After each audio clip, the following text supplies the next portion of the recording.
Hello, everyone. We're going to talk about some Apex details, some stories, some information. We're going to talk about manifestation. We're going to talk about consumption, all sorts of stuff. Just a lot has been on my mind. I want to put it here. I want to put it out into the world and also give you some details about Apex because Apex is a masterpiece, to say the least. So, for those of you who are unfamiliar, Apex is a protocol that came to me last year around this time. So I'm at like the 1 year anniversary of the birth of Apex.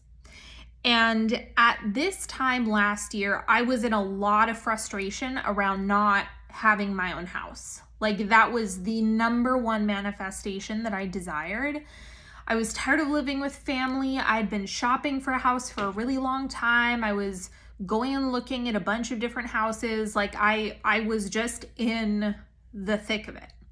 And towards the end of summer, it was right around this time, late August, early September, I spontaneously got this protocol that came to me. And it involved a consumption fast, and it involved what I'm calling anchor points, or you could also call them pillars. But essentially, it was the idea of accessing peak performance. I was like, I know there's more to this. I know that this is not a good baseline energetic state for me to be in. Like I knew all of this stuff. And so when the protocol landed for me, I was like, oh my God, this. Because it was very methodical, very structured. And what I will say is that Apex is the most structured program that I have because you are following things pretty much to a T. There's variability and customization, of course, but it's very formulaic. It is very structured. It is by far the most masculine container that I run because it's designed to radically shift you into a deep state of extended alignment over months. So the first time that I ran it completely changed my life. And this really started opening me up to really a deep need to rework my relationship with consumption and social media and media in general. Because one of the things that I now realize after having done this a couple of times and taken myself through it is that I like the ebb and flow of consuming and not consuming. So it's kind of like in order to appreciate consuming, you have to have the experience of not consuming in order to feel into the contrast of both sides. It's like hunger is good because then you can feel satiated if there's hunger that you can compare it to. So when it came to just the consumption fast alone, just that piece, and there's a lot of details about that we go over in the prep call so you can understand which aspects of consumption do you want to fast from for the duration of the container. But just in that, improved focus, improved clarity, increased intuition, improved sleep quality, improved. All of these metrics in my life just started getting a huge boost of improvement. It was shocking. And there were so many things that I think you could describe them as symptoms. I think that's too strong of a word, but I can't find a better one right now. So a lot of symptoms that I was experiencing in terms of my focus, my clarity, my sleep, all of that stuff was shifted as a result of just the consumption fast. Now, the other piece of this is when you don't have that consumption that's constantly around you or constantly like pulling at you that you engage in, when you're able to unplug from it, then that frees up a ton of energy. Oh, time expansion. That was the other thing that I experienced. It's like my days felt like they were 1,000,000 hours. Just all of a sudden where when you're consuming a lot, time completely collapses. It's like a black hole of time. And when you stop, There's a whole bunch of time expansion as a result. And so what I was able to do during a day radically improved. I may say radically 80,000 times because that's how it felt every time that I did this protocol.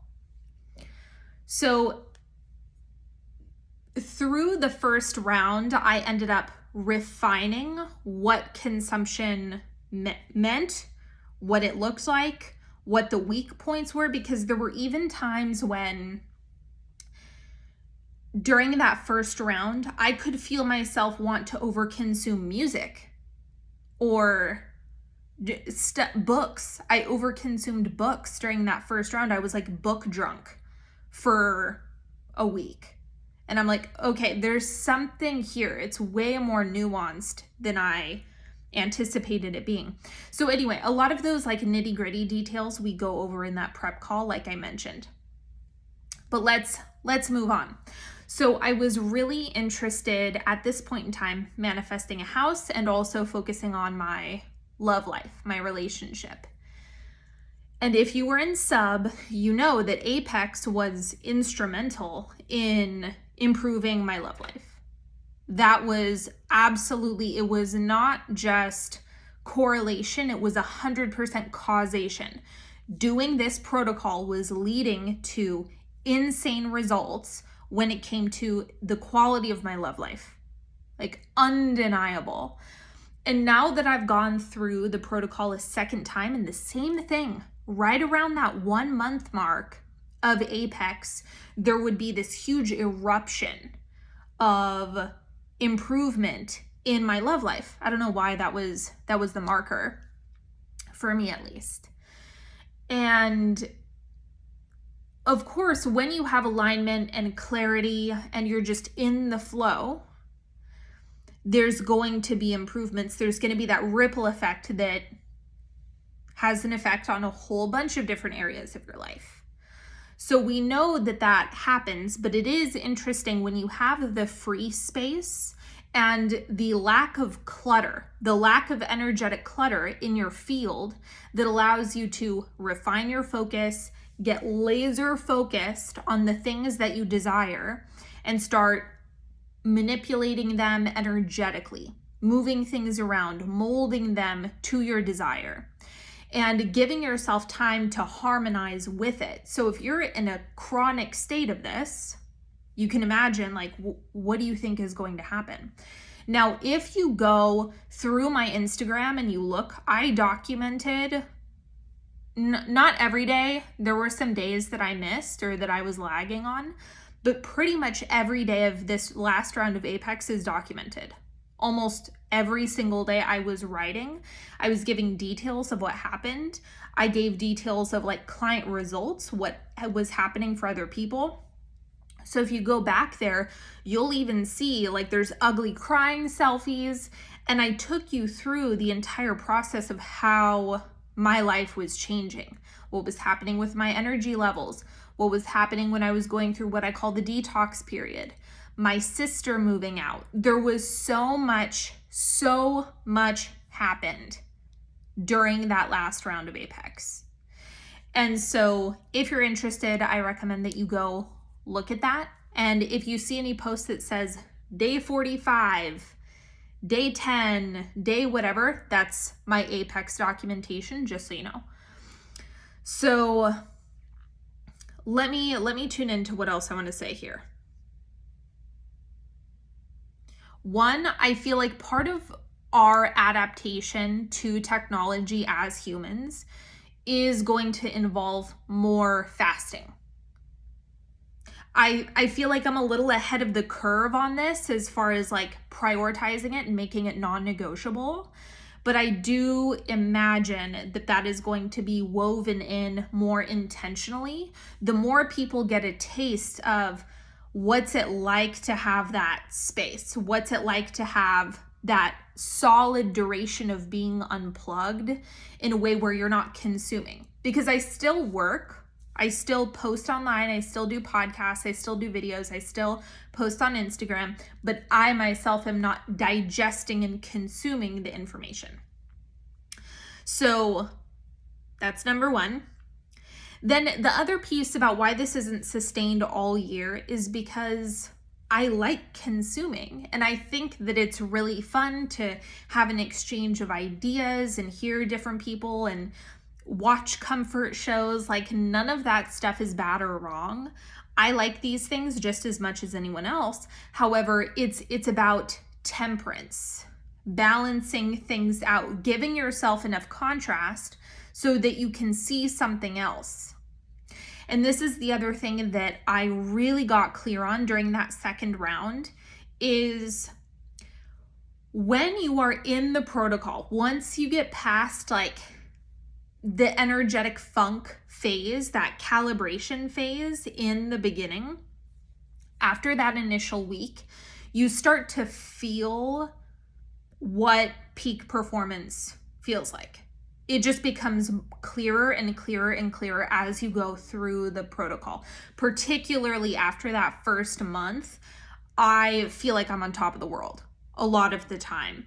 And so with that, it creates a new baseline that you compare yourself to.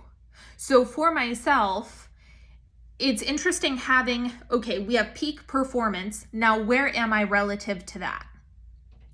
What's happening with me now? If I know the potential of my energy and the state that I can hold for an extended period of time, if I know what that feels like and I've been in it and I've been immersed in it, and even during bad days, because bad days happen, I still know what it's like to be in that peak energetic state, regardless of what's happening around me. So that has now been a great comparative metric to use for other things that I have going on. And what ended up happening after the second round is anytime I needed to give myself like a reboot, I would take a couple days and go back into Apex protocol. So I would take everything that I was doing from Apex and I would do it for a couple of days just to reset myself and get back into balance. So I would go back into a consumption fast. I would unplug, but it would be short term and just give myself that quick reboot. And so it's interesting that it's almost like I intuitively knew, like, oh, I'm being called back to infusing my life with these things that all come from the Apex protocol. So if I was ever having a really stressful time or there was something going on or I felt like I was consuming way too much, then I would just go back into that. And so it definitely changed I would say my love of the container has only been enhanced, because now, having wrapped up in June, right? So the last container ended June 30th. And now on October 1st, I'm heading back into another round of Apex. I am craving it. Like, I have never wanted to go back into the protocol so bad.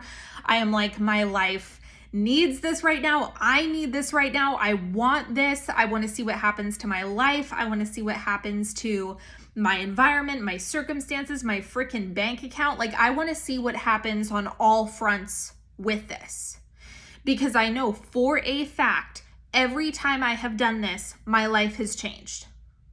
Every time. When the first round of Apex, I was super focused on my love life. Huge things happened in my love life that first round. I daydreamed about my house. I went and looked for houses. I started looking for houses again in October. Now, there's a ripple effect in terms of timing. So even though we're in it for 2 months, what happens in those months after is also really significant.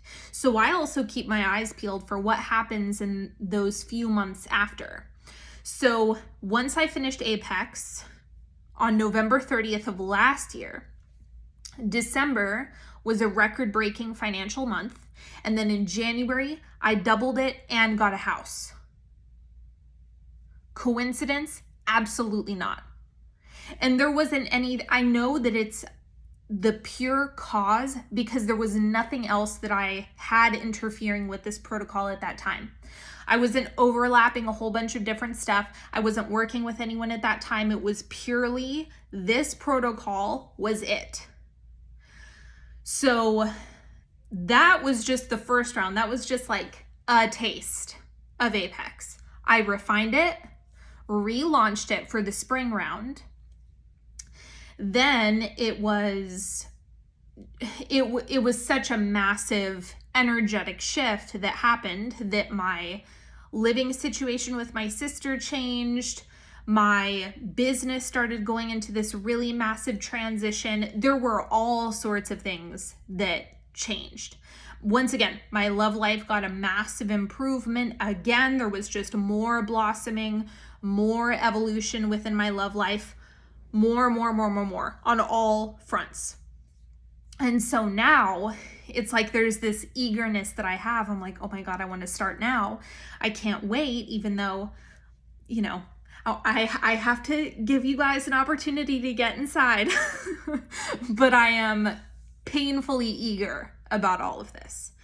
So because I've witnessed the effects on my emotional body, on my mental body, and on my spiritual body, and yes, on your physical body if you choose to focus on that, but it's obviously not like it's not a workout plan. That would be something, if that was one of the anchor points that you wanted to focus on, you would use that anchor point. Anyway, I digress. That's more of the nitty-gritty of the protocol. Speaking of which, we can have different intentions every time. So when it comes to what you want to focus on, that's where the customization of this really comes into play. Where do you want to see expansion? Where do you want to see focus? Where do you want to see improved emotional states and energetic states around this area of your life? One of the new anchor points that I'm going to play with myself in this upcoming round is silence. So I'm intentionally going to create a silence practice that I do every day. Does it sound crazy? Perhaps, but I'm really eager to try and experiment with it and see what comes from silence. Just intentionally holding more space for silence, not needing to fill everything with some type of noise. So there are countless things that you can work on, whether that have to do with your physical well-being, a particular practice, ritual, exercise that you want to be doing for yourself. There are things that I make mandatory. I don't have a better word for it. Mandatory. Like, you've got to show up. If there's anything that you do, you've got to do these every single day. And so that is a part of the logistics of it. But then there's also the side where it's, well, what do you want to focus on? And how are you showing up for that personal value, that anchor point every single day? And it's undeniable. I'm sure you know this. What would happen if you stopped squandering energy and focusing exclusively on the things that are important to you? That's undeniable. Of course, that is going to make a big impact, because typically that's where people delay things, set aside what they want to be doing, and get pulled into distractions. This is cutting all of that out.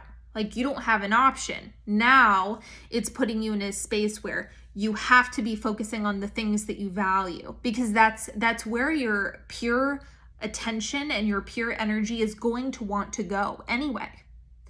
It's not forced. It's just when you cut out the clutter, when that's gone, the truth of what you want to be doing, the truth of your purest desires, all of a sudden have the opportunity to lead you and guide you in a way where they may not have previously. Okay. The other thing that's really fun to think about is, because it is a group container, so I run it similar to a mastermind style, although I call it an intensive. I don't describe it as a mastermind. That's a bit different structurally, or excuse me, Content-wise, structurally, it's similar. So we have weekly calls, we have Voxer, you have access to me. But in the calls, early on in the week, we get together and then set up the week. And if there's any troubleshooting you want to do with me, we do that. If there's anything you want to celebrate, we celebrate you. We have a good time. But the interesting thing about the container is that as you're in it, you evoke things from the container, and the container evokes things from you, just energetically. So it's definitely, in my experience, because I've done it solo, I've done this protocol solo, and I've done it in a group. The group makes it different in the sense that the energy is being held. So your intention when you have skin in the game, when you have your energy in the mix, when you have other people that are doing the same things as you and are also immersed in the protocol, it shifts how you show up for yourself and how you show up for the protocol and what you give yourself permission to do. It changes. When we're doing things by ourselves, it's easier for us to allow ourselves to get away with things. Unless you have like the most incredible willpower and you have zero sense of temptation, good for you. But there is a difference when you have a container that's activating and it's something that you have an energetic investment and intention on. So, anything else? Personally, I feel very strongly that everyone should do it at least once. If there was one thing that I wish I could just have everyone do and get a taste of and understand, it would be this. Hands down. Because like I said, relatively speaking, when you're comparing your day-to-day energetic state to what I'm like when I'm in Apex, peak performance versus what you've got going on today, it makes a huge difference in terms of how you see yourself, what you know you're capable of, and keeping yourself in balance for longer. So even though I've decided I'm going to do this twice a year, and so that means that a third of the year, 4 months out of the year, I'm in this protocol deeply. That's not going to be everyone. However, just having that reference point for yourself is absolutely invaluable to me. Like I have no words to describe how helpful it's been when I'm trying to evaluate myself. Because if you don't have that clear picture of what am I even comparing this to, it's kind of abstract. It's very difficult. We associate it with different circumstantial stuff that we had going on in our lives or different people that we've had going on. This has nothing to do with that. This is all about your state. Just mastering your state, understanding what it feels like to be in peak performance. This is why I call it Olympian style training. Olympians are not competing in the Olympics every year. They go into a season of training and then, right? So it's this season of Olympian style training. Anyway, if you can't tell, I am gushing because I love this so much. It is my pride and joy. It is the biggest gift I've ever received, and it's a lot of fun. And we start October 1st. Sharp. So this one has a strict cutoff date, September 30th. Nobody is allowed in after September 30th. So if you are interested, if you are ready for this, if this is something that you desire, link in my bio has the application. Go check it out. I list out all of the details and a post that I made recently with all of the different podcast episodes. You can listen to those as well. And I'm also going to put a playlist up on YouTube so you can listen to all of them on there if you want them all together. All right, friends. This was way longer than I expected. Thank you, thank you, thank you. I will talk to you later, and I cannot wait to read your application.